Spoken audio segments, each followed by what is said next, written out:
Hi team, the next topic is ASP.NET MVC.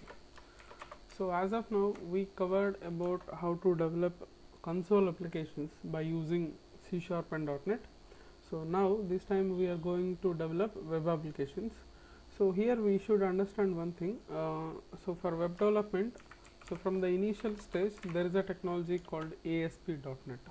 So before introducing this ASP.NET MVC topics, there is a web development technology, that is what plain ASP. After that we got ASP.NET also. So here what will happen, so every page can be constructed. So by using two parts, I mean the page contains two layers you can call. So one will have an extension .aspx, the another will have an extension of aspx.cs if we are using C#, .vb whenever we are using vb.net. So combining of these two layers we can call it is a page. Okay, so in these two things you should understand one particular point. So maybe this particular subject is out of content for us, but we need to understand what is there before MVC. So this ASPX contains the code of UI. So it is a combination of some ASP tags which can be converted into again a HTML tag again. So this particular page contains the code for UI. So this particular code can contain either business logic or the code logic or whatever we can write. Okay, so this particular piece is going to be rendered and executed in the server. This particular piece can be converted into the understandable format of the browser. Nothing but your ASP code can be converted in HTML, CSS and JavaScript format, so which browser can understand. So user can see this code, user cannot see this code. There is a certain two layers available for a single page. So since it need to be rendered every time, so there is a page life cycle actually. So whenever user hits a button, whenever user clicking a button, or he is trying to get some URL in the browser, so then system is going to run some life cycle. So this life cycle contains several steps. So there is a steps from 1 to like that. There is a sequence order is there. So in between this, suppose example, there will be 9 events are available. Whenever user hits a particular event, suppose this is user event. So to execute this user request, so system unnecessarily it is going to execute all this life cycle. Actually we want to execute only this one, but user the particular ASP server is going to execute the life cycle of the entire, all steps are going to be executed again. So what will be the problem if it is going to execute the life cycle means, so whenever the life cycle is getting executed, there is a chance of loading the browser, loading the web page in the browser one more time. So that means the page is getting refreshed in the browser. So when the page was refreshed, there is a chance of losing the data which is entered by the end user.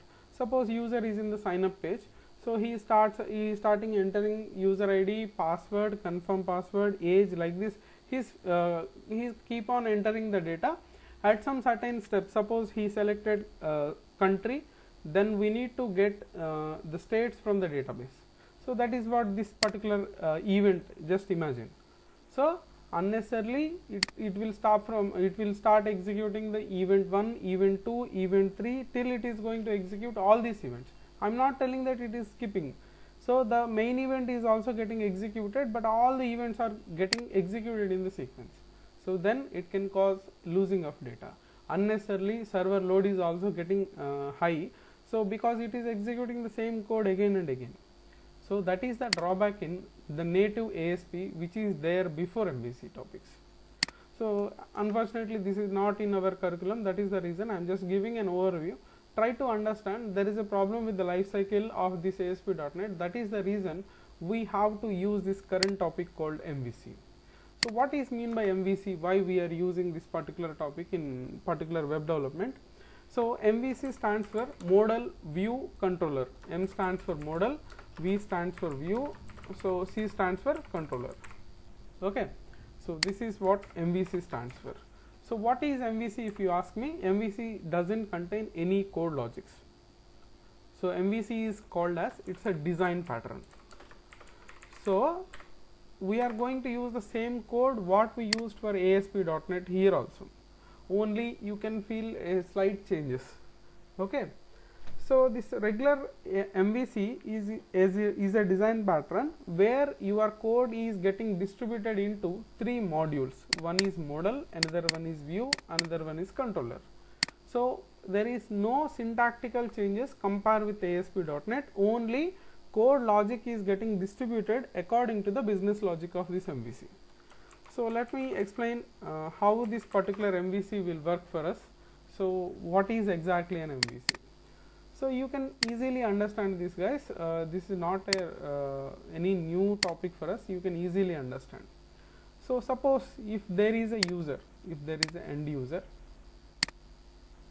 so if he is the end user, he clicked a button or he is requesting something from the website. So this request, this is what called request. Request can be a entering of URL or else clicking a button or trying to submit something.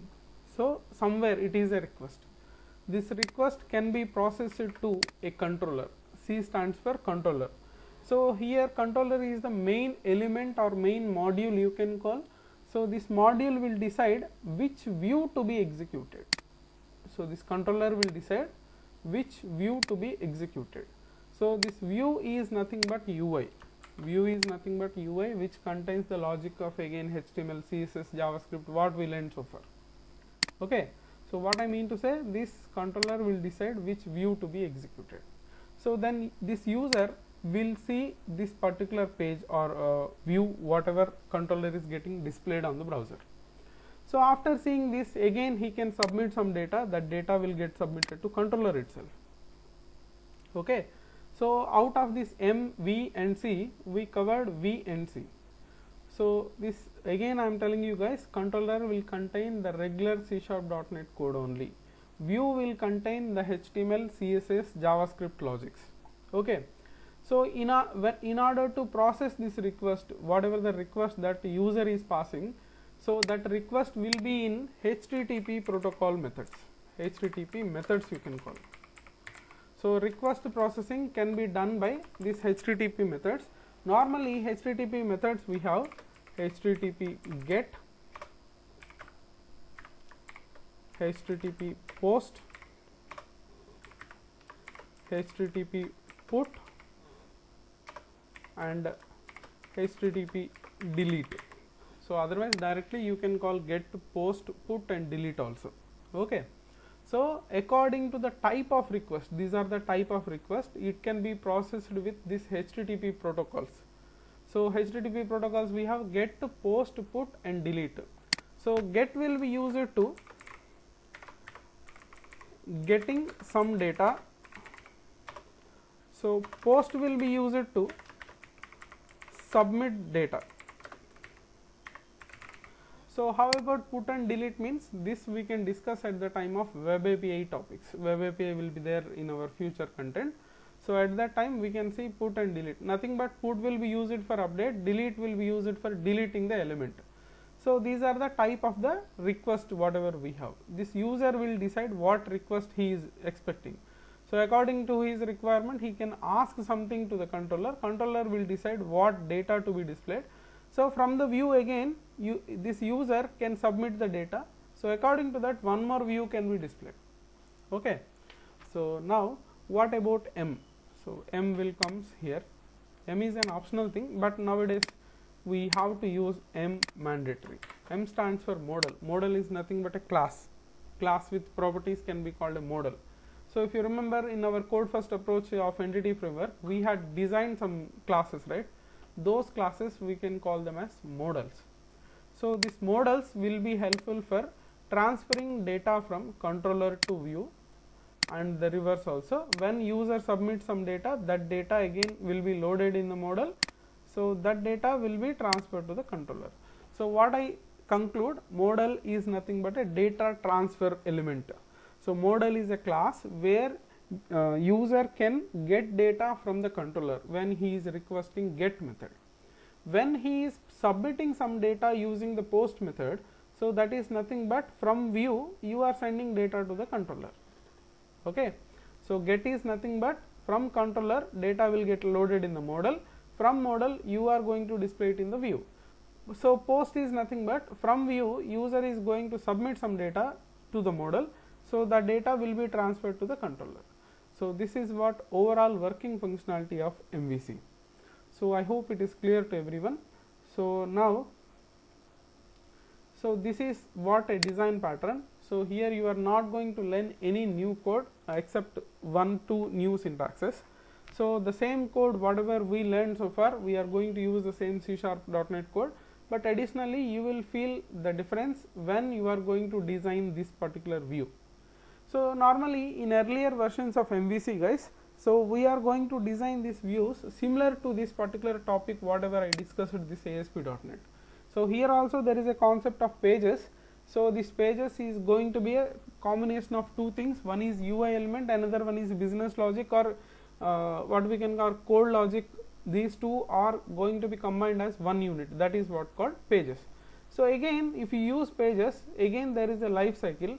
So that is the reason in the earlier versions of MVC also there is a refresh of the page in the browser side. To avoid this refresh, now we are going to use a logic called razor views. So this razor is an engine where it is going to convert our C#.NET code into the browser understandable code. So this razor views will have an extension of .cshtml if you are using this particular C#.NET language. Suppose if you are using VB, it will be VB.html, but we won't discuss about this VB. Let's skip that one. Let's target on this CSHTML. So this CSHTML, the views can be constructed by using this razor views. So this razor views is going to support two things. Either you can write C#.NET code, or else you can write our UI code. UI in the sense, so the regular HTML or CSS or JavaScript code. So this razor is an engine where it will support to write the C#.NET code and UI code also together in one particular file. That is what razor views. So this razor view, what it is going to do, whenever you are writing C#.NET logic, so this is going to be converted into browser understandable HTML, CSS, JavaScript formats. So it will convert C#.NET code into browser understandable code. That is the responsibility of razor views. Okay. So this is about the basic MVC, and in the next video we can go ahead with how to create an MVC project and how we can get started with working of the data. Thank you.